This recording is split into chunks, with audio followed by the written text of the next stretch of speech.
Hey, what's going on, everybody? Back with another how-to.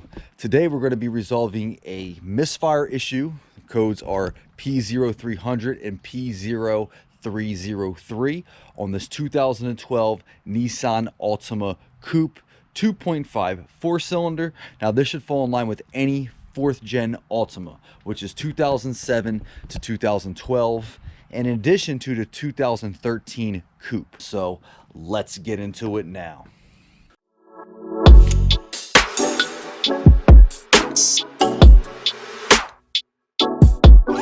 All right, so we are in the car here. So I've already diagnosed and figured out the issue, but I'm going to review the steps and everything I did to help diagnose this and figure it out. Okay, so we're going to go ahead and read the check engine codes. I have an OBD2 scanner here, so I'm going to put this to the on position.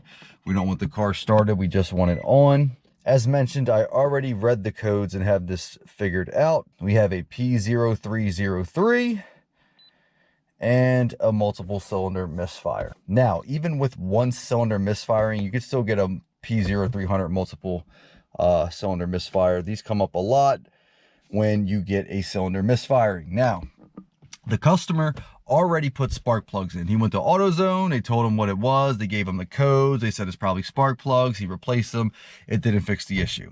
Now, spark plugs are a great place to start if you have a multiple cylinder misfire and a misfire issue, okay? It's a great place to start. So you can go ahead and replace the plugs. If they haven't been done in a while, I would highly suggest doing it. But in his case, he replaced the spark plugs and it didn't fix the issue. So I'm gonna go ahead and start the car. This thing is shaking really bad. It's gonna be hard to tell on camera. Might be able to get a little bit of idea of where it's at from the idle. You see that thing jumping all over the place. It's now the check engine light was on, you know, the service engine soon light was on the dash when he brought it, but I cleared it in process of trying to diagnose this. I'm gonna move the car a little bit. It's stuttering, so very hesitant. All right, so I don't know if you saw that or heard that, but yeah, she's shaking really bad. So not only does it have the codes, but it's experiencing, you know, the issue as well, the symptoms of a shaking, misfiring engine. Okay, so this car has 122,000 miles on it. Like I said, the customer replaced the plugs. I kind of had a good idea what it was going to be. When you have a multiple cylinder misfire or a misfire, it could be spark plugs, it could be an ignition coil, it could be a fuel injector, it could be even an engine problem itself, which, you know, with a lower mileage vehicle that's regularly maintained, I probably would, you know, that's the last thing that I would think it would be. But that is also a possibility. It could be a possibility if you have a car with a multiple cylinder misfire or some misfiring issues. Okay, so what we're going to do is jump under the hood and get this resolved. Now, before I do that, I do want to clear the codes. Okay, so what I want to do is go back here and I want to clear the codes. And the reason I'm doing this is because this is what's going to help determine what is the issue with this car. And I'll show you how I did it and how I use this OBD scanner and partner to figure it out. So let's go ahead and jump under the hood. All right, so we're under the hood here. Now, my suspicion is that this is an ignition coil, okay? It feels like an ignition misfire. That's sometimes something you gotta have a little bit of experience with, but I would say a good, you know, 8 to 9 times out of 10, if it's not the spark plugs, it's gonna be a coil when you have one of these multiple cylinder misfires, okay? So in order for us to diagnose this, we need to remove the cover. You would be removing this cover whether you're doing plugs or an ignition coil. So we have 3 bolts retaining the cover. Now these are Allen heads, okay? You want to tread lightly because if these have been in here for a while and haven't been taken out, they can be prone to stripping. It is a metric 5 Allen, okay? So I just have a metric 5 on an impact. All right, I'm just going to back these right out. Like I said, be careful with these because they are prone to stripping. So you might want to do this with a ratchet if you know they haven't been out in a while. But we're just going to go ahead and back all 3 of these out and then we'll get this cover off. All right, so all 3 of the retaining bolts for the engine cover are removed. This should just lift up and off now. So, you know, just literally lift it off and you got access.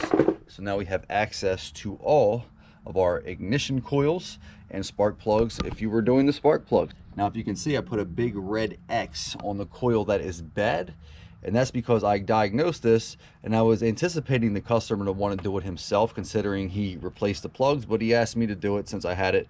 So I'm doing the job, and it gave me the opportunity to make this video for you guys and review some, you know, potential causes and help solve a misfire issue. Okay, so now depending on what cylinder misfire you are having, they go in order 1, 2, 3, 4. Okay, so we're looking at the car from the front in the engine bay. We got 1, cylinder 2, cylinder 3, cylinder 4. So what I'm going to do, and this is how I determined what was wrong with this engine, is we are going to swap the ignition coils, and that will let you know if you got a bad ignition coil. So we already cleared the OBD codes. Okay, so we have no codes at the moment.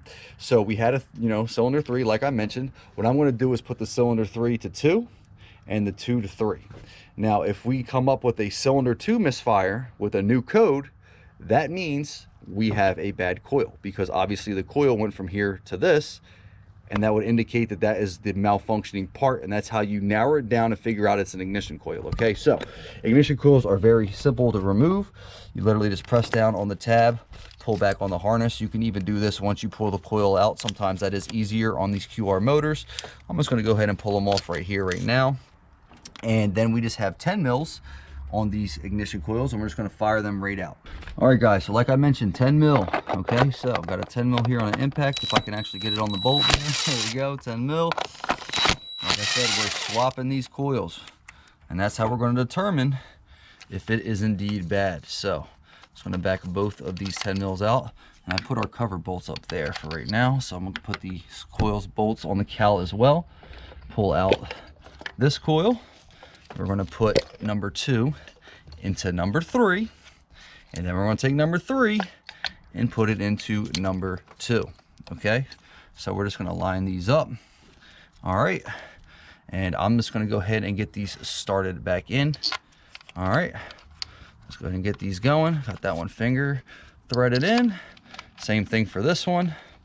Now when I do this coil, I am going to torque them to spec, but you can just lock them down with a wrench or socket wrench or impact. I mean, it just needs to be snug. Just don't go crazy, because these are plastic valve covers and they will break. All right, so we just got to plug our coils back in with the harness.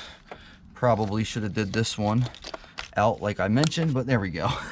All right, so we have this swapped, and now what we're going to do is drive the car and ensure that that is the bad coil, because technically if this is a coil issue, we're going to get a code come up pretty quickly, and it will be for the cylinder 2. Okay, so I got our 3 bolts. We're not going to put the cover back on at the moment. Just make sure you grab them from the cowl, and we're going to take this for a quick test drive, and we're going to see if we can get the service engine light to come on, and we'll see if it's the cylinder 2 misfire. All right, so we are in the car. We're going to take this for a little spin around the block. Before I do so, I want to note something on our scanner here. As you can see, it says DTCs in this ECU, which means data trouble codes.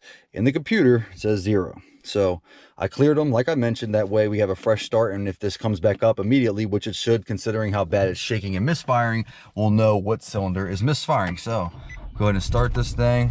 I'm going to unplug the scanner for now.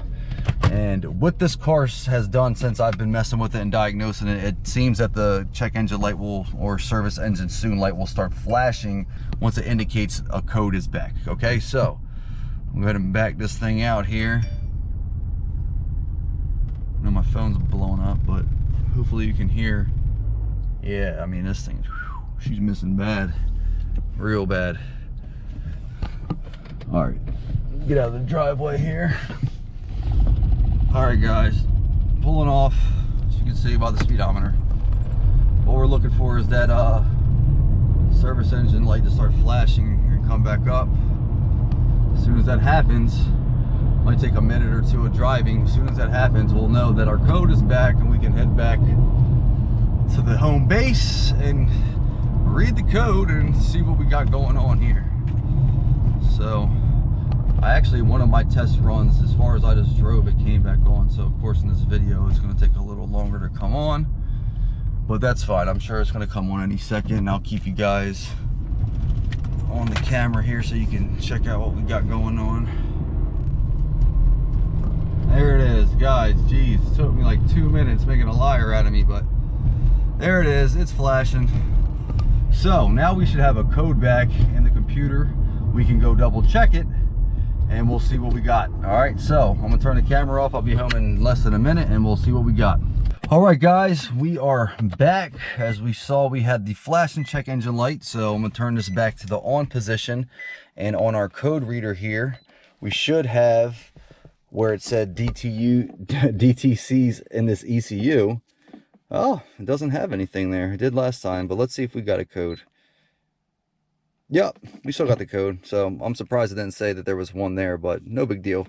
But as you can see, guys, the data is still there and revealing and showing us the issue. Now, cylinder 2 is the misfire as a pending thing. So that means that is our new code. So you can see we still have the permanent code from the 300 and a 303, but we now have a 302 because I swapped those coils, and that's how you determine that this is the problem. So the defective coil that I swapped from 3, we put into 2, and now we are getting a code on 2 because the coil's bad. So that's how you determine you got a bad coil, guys. You simply swap it from another one and see if you get a different code. I just erased it again and probably read these, and it's probably going to read permanent for these 2 codes. So until this car drives a little bit and recognizes that it doesn't have a misfire, these codes are going to be permanent. But as far as the check engine light on the dash and this registering trouble codes, it's not going to have any. Because if we go back to read codes again, as you see, it's just those 2. So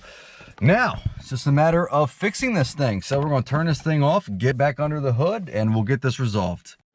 All right, so we're back under the hood here. We determined that the ignition coil is our problem, being that we swapped number 3 to number 2.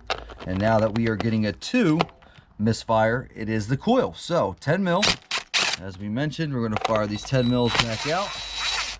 I'm going to go ahead and swap this one back into where it belonged, just to keep it how it was original. Does it matter? No, not really, but I'm going to do it anyway. And let me go ahead and get this coil unplugged. Okay, we got that one. So you can see, you know, I pulled them off prior on this. You can also pull them off, you know, once you pop the coil itself out. Okay, so both of those are free. There is our bad coil. Get that thing up on out of there and put this one back where it belongs. All right, plug this thing in real quick. All right, I'm gonna start this finger tight. All right, so we got the second cylinder here rectified. We just simply used it as a diagnostic tool, and now we're gonna go ahead and put in our new coil in cylinder 3. All right, so we have our new coil here. Now, this customer wanted this resolved today. I would suggest going with ignition coils from Nissan OEM coils, although, you know, you can get away with doing what we're about to do here. You know, you just might have more of a chance of getting a defective one new with a aftermarket part versus getting a OEM part. So we got this from Advanced. It's a CarQuest. The part number is 26C1004. Okay. It looks pretty good. It definitely matches as far as the design and all of that, so it looks good. I got this on discount for 63 bucks with tax, so it's usually like 73, I believe it was, so I got like $10 off, so not bad. You know, I'm sure OEM is probably going to be double or triple the price, but you know, it's totally up to you what you want to do. The customer was fine with this. This is what they wanted to do, so here we go, guys. All we got to do is put our new coil in here.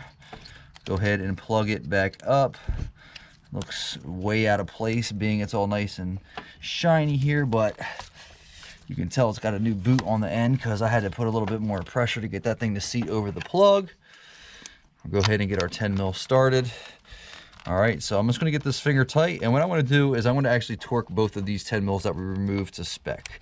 Like I said, you can get away with just snugging them with a wrench, a ratchet, or an impact, as I did when I took them off for the diagnostic, but I'm going to go ahead and torque them to spec, and I'll give you guys a torque spec. All right, guys, so we're gonna go ahead and torque these ignition coil 10 mil bolts to spec. Now, this is the blowout from the Nissan factory service manual for this motor and this car, and the torque spec is 62 inch-pounds, okay? Inch-pounds, not foot-pounds. All right, so I got my torque wrench here locked in, 62 inch-pounds. And like I said, if you're not gonna be torquing this, make sure you tread very lightly because these things will break plastic, and this valve cover is plastic. Here's our click.